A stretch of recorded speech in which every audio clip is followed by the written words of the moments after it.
En 2006-2008, Tara avait traversé l'Arctique, c'est-à-dire qu'il était bloqué dans la glace et avait dérivé avec la banquise pendant 1 an et demi. On a voulu faire ça, donc on a regardé le cœur de l'Arctique. Cette fois-ci, on va faire le tour de cette glace et donc on va pas voir les mêmes choses. On va s'intéresser à la biologie cette fois-ci, alors qu'il y a 4 ans, 5 ans, on s'était intéressé aux températures, à l'océan lui-même, à la physique. Pas pareil.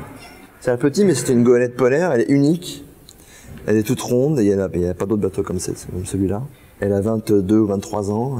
Quand le bateau va revenir, ce sera les 10 ans du bateau. 10 ans qui s'appelle Tara.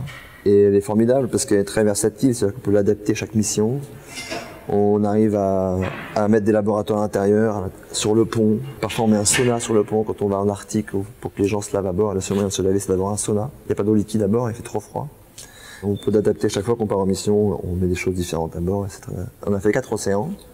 Océan Indien, Océan Atlantique, Océan Pacifique et Océan Austral.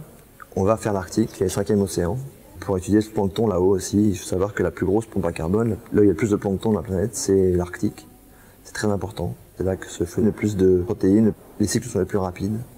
Et ce plancton, finalement, c'est la base de la chaîne alimentaire. C'est ce que mangent les petits animaux microscopiques, puis les poissons, etc. Donc on va s'intéresser à ça, et on va s'intéresser à ça autour de l'Arctique, en été, au moment où il y a le plus de plancton.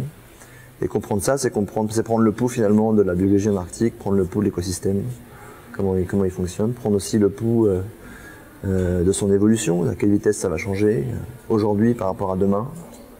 Donc c'est à la fois plusieurs choses, c'est une référence, c'est aussi une occasion de regarder un peu la pollution qui rentre en Arctique, pas la pollution forcément des riverains de l'Arctique, j'appellerais ça comme ça, les pays qui tournent en Arctique, mais aussi également la pollution atmosphérique qui vient de chez nous, ici en France, la pollution de l'océan, le mercure, le plastique, plein de particules plastiques dans l'eau. On en a vu partout dans le monde. Est-ce qu'il y en a en Arctique? C'est la question qu'on se pose. Donc on va regarder s'il y en a.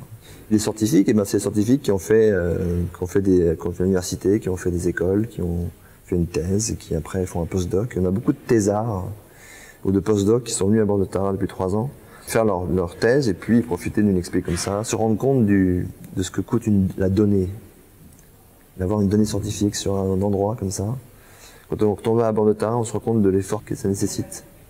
Donc après, quand ils rentrent en laboratoire, quand ils travaillent sur les données, ils savent un peu qu'il y a vraiment beaucoup de sueur, d'énergie, de finances, d'argent et d'engagement derrière pour arriver à mener ces projets et arriver à obtenir ces données en mer. C'est hostile la mer. Aujourd'hui, c'est important, plus de risques, plus que jamais.